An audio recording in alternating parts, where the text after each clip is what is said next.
enjoying our food, okay? There's our mouth, food's coming in. Takes about 20 minutes, depending on what we're eating, for our glucose to start going up, because nothing happens until the food hits the small intestine. So very slowly, it goes up. We hope that either the insulin that we take, which is your daughter, matches the amount of glucose that food produces. This has to be a perfect match in the type 1. Because otherwise there's nothing to move it. Okay? Right, okay.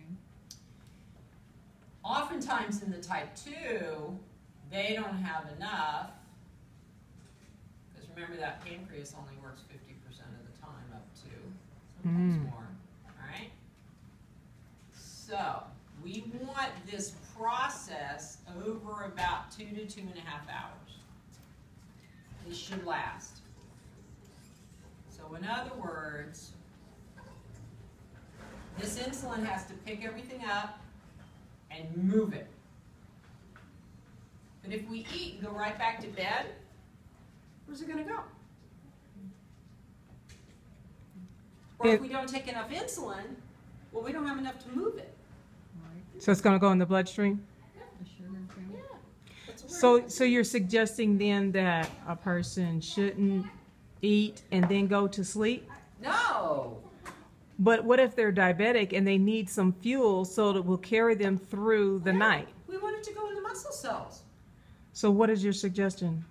Because you eat and move. You create an environment for that insulin to move the glucose into the muscle cells so that you feel good between meal to meal to meal. If you go right to sleep, it stays in your blood sugar, in your bloodstream, and you have hyperglycemia, high blood sugar. What good's that doing you for? Well, she always thought, and I've never been fond of the ideal of eating and going to sleep because we're always taught, you know, we just try to have good health practices. Here's a recommendation. You eat and you move. So, why would you go to sleep? Because if you go to sleep, what are you doing to help this insulin find a place to put that glucose? The place where it's supposed to be is in the muscle cell, not excessive glucose in the circulation.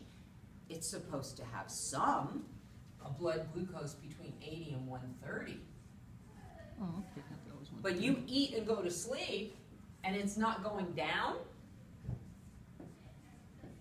See, how late is she eating? she sometimes eat at 8:30.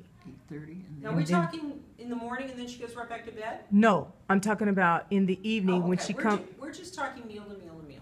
Well, I'm talking about in the evening. She says if she doesn't eat enough protein and just a few carbs at least, I try to give her a protein like fish and maybe a few crackers and maybe some. That's her dinner? Bell pepper, a salad or something like that. Right. So because she's had 2 big meals and then she has the 3rd one in the evening. Right. And then she has shakes in between. Okay. So by the time she goes to bed, well, she had been going to bed sometimes 10:30, 11 o'clock, but she's doing better by going to bed at 9:30. Okay. So I'm trying to figure out what would be an appropriate type meal, do you think? Dinner. Here's the rule of diabetic meal planning. Okay. Number 1, there's nothing you cannot eat. Number 2. Really? Yes, ma'am. Just in moderation. As long as you plan for it, it is appropriate portion, and it is consistent and predictable volume. And you mean by that, the amount of carbohydrates that you offer at breakfast should be the same amount at lunch and the same amount at dinner. Because if you offer your body this much at breakfast, this much at lunch, and this much at dinner, what message are you giving your body? Does it really know how much it's supposed to have? So, you've created stressor.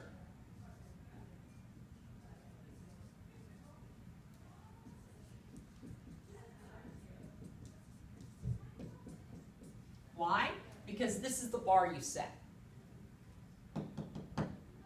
Now the liver's going, wait a minute. How come I got this many for breakfast? This is less. I'm stressed. I'm going to produce extra glucose. But remember, you have type 2 diabetes, so there is no governor. It could produce that much. You stressed it out.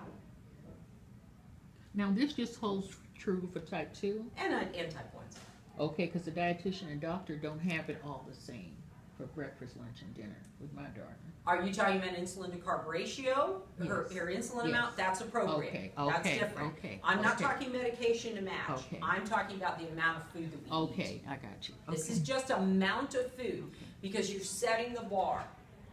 It's kind of like if you had a dog and you fed your dog Monday, Wednesday, Friday twice a day.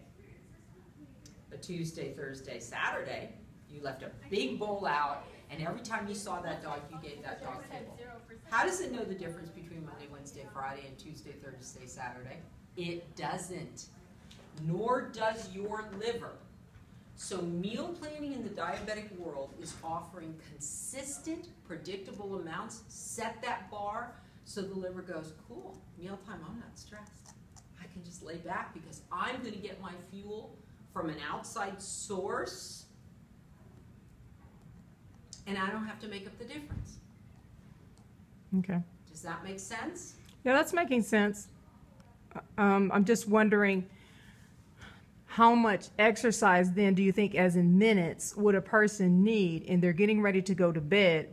Prior to going to bed, how many minutes of exercise would you say would be All good right. then? So why is her meal so late?